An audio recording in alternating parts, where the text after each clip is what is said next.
Welcome to Holme Horror. I've been waiting for you. The depths. Breakwater Bay was a town of resilience. Its people sustained by the merciless sea. For generations they had pulled their livelihoods from its depths, though many whispered that the ocean didn't give, it loaned. There were stories of fishermen swallowed by sudden squalls, of boats that vanished on calm days, and of shadows moving beneath the waves. Sam Archer, captain of the Wave Dancer, had no patience for such tales. He was a practical man, hardened by decades of hauling nets and riding out storms. To Sam, the sea was dangerous but predictable. He scoffed at curses and monsters, choosing instead to believe in his skill and preparation.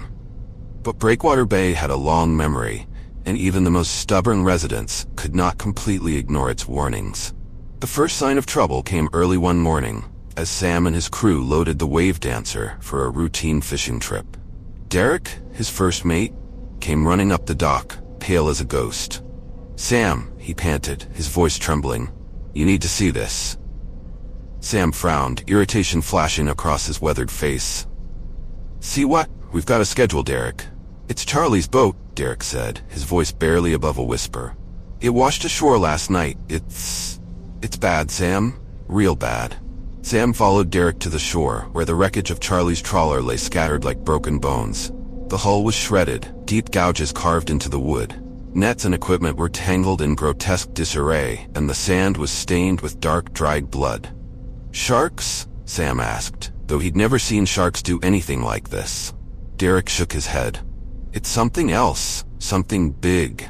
Sam stepped closer, his boots crunching against the wreckage. Among the debris, he saw a severed hand, its fingers curled as if frozen mid-clutch. He turned away, bile rising in his throat. "I don't know what did this," Derek said, his voice shaking, "but I know we shouldn't go out today." Sam hesitated. The sight of the wreckage unsettled him, but he couldn't afford to lose a day's work. The sea didn't care about fear, and neither did the bills waiting back home. "We're going," he said firmly. "We'll stick to the usual route. Whatever happened to Charlie won't happen to us." The crew was uneasy as the Wave Dancer left the safety of the harbor. Alongside Derek were Eddie and Tom, young deckhands eager but green, and Lisa, a visiting marine biologist, tagging along to study the bay's ecosystem.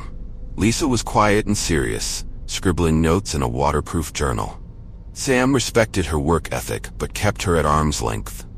She was an outsider, and outsiders didn't understand the rhythm of the sea. The morning passed uneventfully. Nets came back full, and the crew began to relax, their earlier fears fading under the warm sun. Even Sam felt the tension ease as he focused on the work. Then Lisa called out from the stern. "Sam, you need to see this." Sam walked over, his boots thudding against the deck. Lisa pointed at a slick red stain spreading across the water. Floating in the slick were splintered wood, tangled ropes, and something worse, a severed leg, swollen and pale. "God Almighty," Derek whispered, his hand trembling. Lisa knelt, examining a piece of debris. "These gouges," she said, running her fingers over the jagged edges. "They're not from rocks. They're too deep, too precise." "You're saying it's a predator?"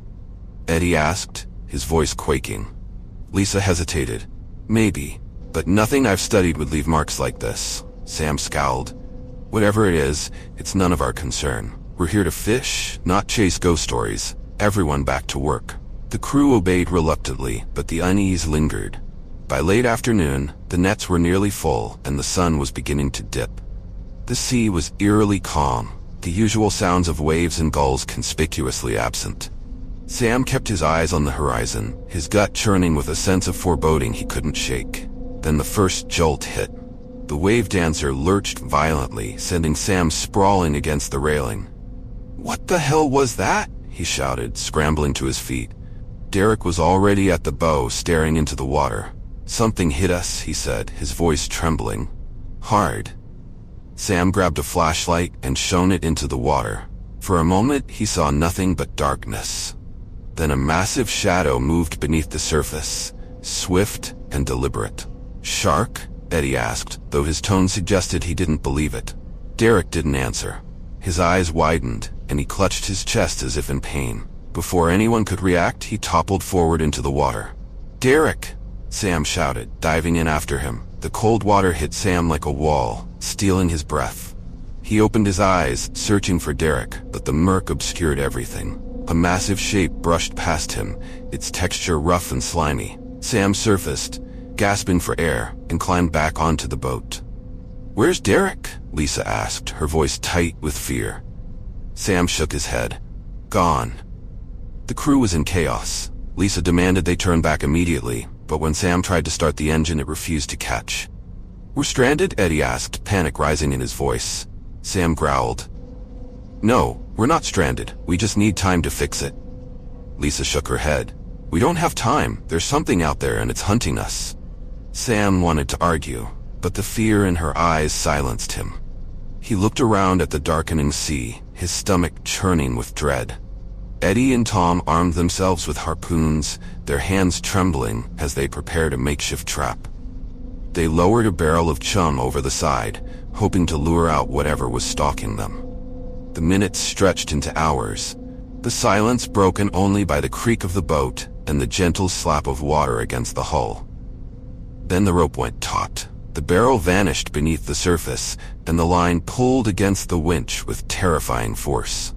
"Cut it loose!" Sam shouted, but Eddie hesitated. The water exploded. The creature that emerged was beyond comprehension.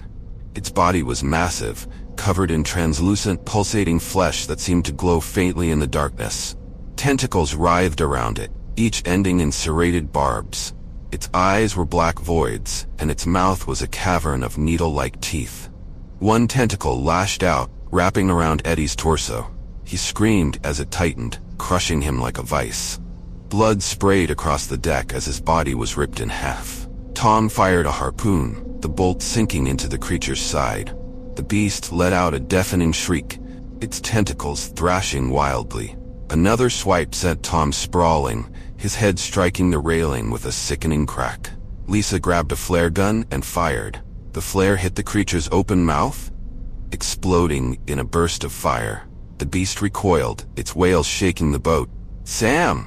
Get the engine running!" Lisa screamed. Sam didn't hesitate. He bolted to the cabin, frantically working the controls. The engine sputtered, then roared to life. The wave dancer surged forward, leaving the carnage behind. Lisa stood at the stern, flare gun in hand, her face pale but determined. "Go!" she shouted, just as the creature surged toward her. Sam looked back in time to see a tentacle wrap around her waist. Her screams were drowned out by the beast's roar as it dragged her into the depths. Sam reached Breakwater Bay at dawn, his body trembling with exhaustion. He stumbled onto the docks, his mind racing with fragments of the night's horrors. "They're gone," he muttered to the first person he saw. "Derek, Eddie, Tom, Lisa, they're all gone. It's out there. It's real." The locals listened with a mix of disbelief and fear. Some whispered about old legends, while others dismissed Sam as a madman. Sam didn't care. He spent his days by the docks, staring at the horizon, waiting for the sea to claim him too. A month later, on a quiet evening, Sam noticed something unusual. The water began to glow faintly, and ripples spread across the bay. His heart pounded as he stepped closer to the edge. The glow intensified, illuminating a massive shadow beneath the waves. Sam stood frozen as the creature emerged, larger and more fearsome than before. Its eyes locked onto him, and its tentacles writhed hungrily. The last thing Sam heard was the roar of the beast as it surged toward him, dragging him into the depths. When the townsfolk investigated the next morning, they found the docks empty. The sea was calm, its surface smooth as glass. But the whispers of Breakwater Bay endured, warning that the ocean's debt always came due.